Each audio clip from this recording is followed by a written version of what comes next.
India news 7 से। और अभी इस वक्त हमारे साथ आप देख सकते हैं आजमगढ़ की मोतबर हस्ती और एक सोशल वर्कर और एक शायर भी जनाब अयूब वफ़ा साहब हैं, जिससे हम कुछ आजमगढ़ के और यूपी के हालात के ऊपर बात करेंगे।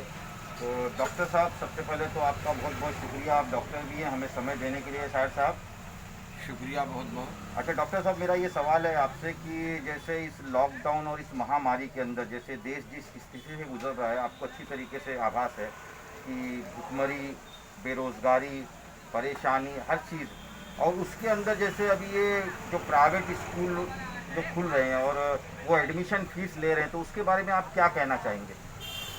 देखिए साहब, ऐसा है कि अगर लॉकडाउन न होता, जी। देश का बुरा हाल न होता, तो जैसे पहले वो ले रहे थे वैसे लेते, कोई दिक्कत कोई परेशानी नहीं थी। लेकिन यहाँ लोग भूखमरी के कगार पर हैं। सुबह को गए खा के तो शाम को खाना उनको नहीं मिलता है। पढ़ाने की बात है वो अलग मामला है। तो अब चाहिए कि जो प्राइवेट स्कूल वाले हैं, मैं ये नहीं कहता कि वो पैसा लेकर के गलत करते हैं, मैं सिर्फ इतना कहना चाहता हूँ कि गवर्नमेंट उनके पैसों को अदा कर दे और एडमिशन फ्री हो। अच्छा, जैसे अभी एडमिशन के न्यू एडमिशन के नाम पे ये जो 10,000 15,000 जो ले रहे हैं, तो क्या ये सही है? नहीं, ये भी गलत है। उनको भी सोचना चाहिए कि हम जिस एतबार से ले रहे हैं, परेशानियां सबके सामने हैं, उनके सामने भी परेशानी होगी। लेकिन उनसे ज़्यादा परेशानी एक सरपरस्त के पास है जो अपने बच्चों को पढ़ा रहा है, सही तरीके से 2 वक्त का खाना नहीं खिला पा रहा है, तो वो 10,000 5,000 एडमिशन के नाम पर कहाँ से देगा। यानी ये आपके कहने का मतलब है कि अब ये शिक्षा नहीं, एक व्यापार हो रहा है। व्यापार तो पहले भी था, जी। व्यापार आज भी है, लेकिन ये व्यापार इस वक्त बंद कर देते, हालात अगर दुरुस्त हो जाते तो व्यापार करते तो बेहतर था। जो लोग चाहते वो व्यापार का साथ देते, पढ़वाते। अब शिक्षा का मामला है कि शिक्षा भी बहुत महंगी हो गई है, तालीम बहुत महंगी हो गई है। अच्छा, जो डॉक्टर साहब, जो ये ऑनलाइन पढ़ाई जो चल रही है, हम्म। तो ये इसके बारे में आपकी क्या राय है? ये कहाँ तक सही और कहाँ तक गलत है? देखिए, अब ये है कि इसमें 2 ग्रुप हैं। कुछ लोगों का ये कहना है कि ये गलत हो रहा है, कुछ लोगों का कहना है कि जहाँ कुछ नहीं था वहाँ कुछ तो हो रहा है, कुछ जानकारी मिल रही है। नहीं, आपकी राय से ये सही है या गलत है मेरी समझ से तो ये सही है। ऑनलाइन? हाँ, सही इसलिए है कि जब स्कूल बंद हैं तो कुछ तो जानकारी हो जा रही है बच्चों को। लेकिन मास्टर साहब, ऐसा है कि जो ऑनलाइन पढ़ाई हो रही है, बराबर, स्कूल में जो पढ़ाई होती थी वो तो समझ में आता है, लेकिन ऑनलाइन पढ़ाई तो बच्चे किताब में से देख के ही होमवर्क करेंगे, तो बच्चों को शिक्षा कहाँ से मिलेगी? नहीं, वो सही आप कह रहे हैं, लेकिन बच्चे खुद करेंगे तो उस पर उतना असर नहीं पड़ेगा। अगर टीचर करवाता है तो उस पर असर पड़ता है, बात ये होगी। और सरकार की रणनीति के ऊपर आप कुछ कहना चाहेंगे? सरकार की रणनीति के ऊपर आप अपना प्रश्न वाज़ेह कीजिए कि मैं क्या रणनीति, जैसे शिक्षा की रणनीति या कोई और नहीं, रणनीति। जिस तरीके से जैसे इस महामारी में ये स्कूल जो डोनेशन ले रहा है, एडमिशन फीस ले रहा है, तो ये सरकार को इसके खिलाफ एक्शन लेना चाहिए कि नहीं लेना चाहिए? सरकार को बहुत पहले एक्शन ले लेना चाहिए था। ये आपने सही बात बताई है और आपकी निगाह है उस पर कि कुछ लोग एडमिशन के नाम पर 10,000 15,000 20,000 5,000 ले रहे हैं। तो क्या सरकार को पता नहीं है या सरकार के लोगों को पता नहीं है? उस पर कार्रवाई होनी चाहिए। हाँ, अब सबसे बड़ा मामला ये है कि लॉकडाउन में अब एक जो स्कूल वाला भी क्या करेगा, एक चेयरमैन या एक मैनेजर या एक प्रिंसिपल या जो डायरेक्टर, जो भी स्कूल वाले हैं, वो क्या करेंगे जिनके यहाँ 50 का 25 का मतलब ये है कि स्टाफ चल रहा है, इतने असातिज़ा उनके पास हैं, इतने उस्ताद हैं, तो इतने मास्टरान हैं, तो पैसे कहाँ से लाएंगे? एक बड़ी बात तो ये भी है। तो अब गवर्नमेंट को हर एतबार से संभाला देना चाहिए कि स्कूल वाले भी परेशान ना हों और पढ़ने वाले भी परेशान ना हों, उनके गार्जियन भी परेशान ना हों। अच्छा डॉक्टर साहब, ये जैसे अभी एक चीज़ बहुत चर्चा में चल रही है, पिछले कई दिनों से हम देख रहे हैं कि इस कोरोना की महामारी में ये कहा जा रहा है कि राम मंदिर, राम मंदिर।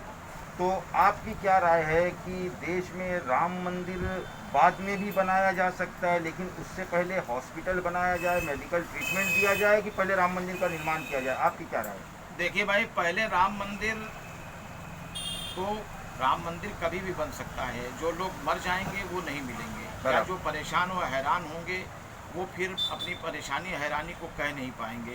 राम मंदिर बनने बनाने का मामला ये है कि राम मंदिर पे सियासत इसलिए हो रही है कि कोरोना की तरफ ध्यान कम है, राम मंदिर की तरफ ज़्यादा इसलिए है कि कम से कम उनको अपने वोट का चक्कर है कि यानी जो- ये सारी जो राजनीति हो रही है ये वोट बैंक की हो रही है, देश हित की नहीं हो रही है। नहीं, देश हित में तो नहीं हो रही है। अब देश हित में अगर होती तो आप देखिए कि कुछ प्रांतों में उठापटक हुआ, सब कुछ हुआ।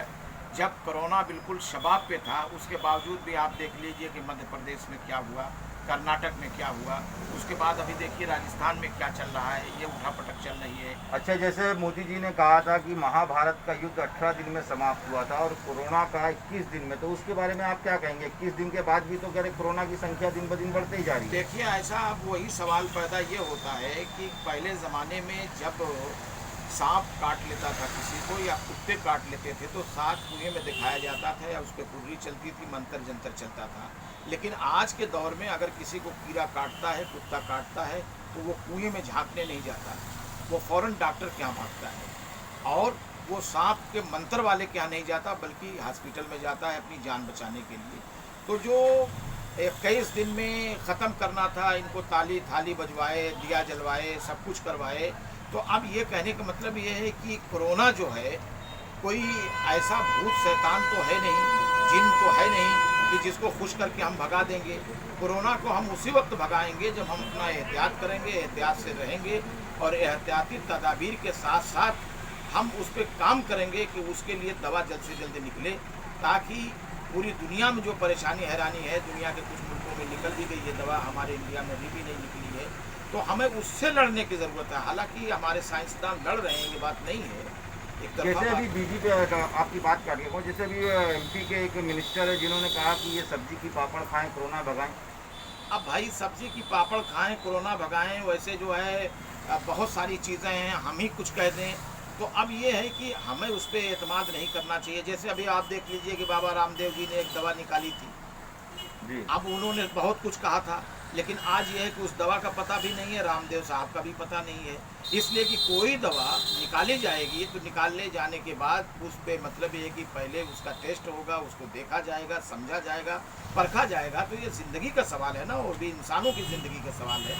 अच्छा सर, एक चीज़ और कि जैसे अभी आजमगढ़ की एक मोतेबर हस्ती थे डॉक्टर इम्तियाज़ साहब, उनका निधन हो गया, उनके बारे में आप कुछ बताना चाहेंगे? डॉक्टर इम्तियाज़ साहब, बहुत सारे डॉक्टर हमारे बेचारे जिनका निधन हो चुका है, बहुत सारी नर्सें हमारी ख़त्म हो चुकी हैं, बहुत सारे पुलिस के लोग हमारे ख़त्म हो चुके हैं, बहुत सारे लोग हमारे ख़त्म हो चुके हैं।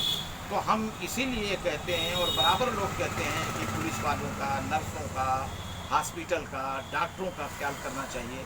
इसलिए ख्याल करना चाहिए कि वो आपकी खिदमत करते करते खुद कोरोना का शिकार होते हैं और कई सौ डॉक्टरों से हम हाथ धो बैठे हैं जिनका इंतकाल हो गया है, जिनकी मृत्यु हो गई है। डॉक्टर इम्तियाज़ साहब आजमगढ़ की धरती के एक नामवर और अच्छे डॉक्टर थे, बहुत बेहतर और अच्छे डॉक्टर थे, बहुत अच्छे इंसान भी थे।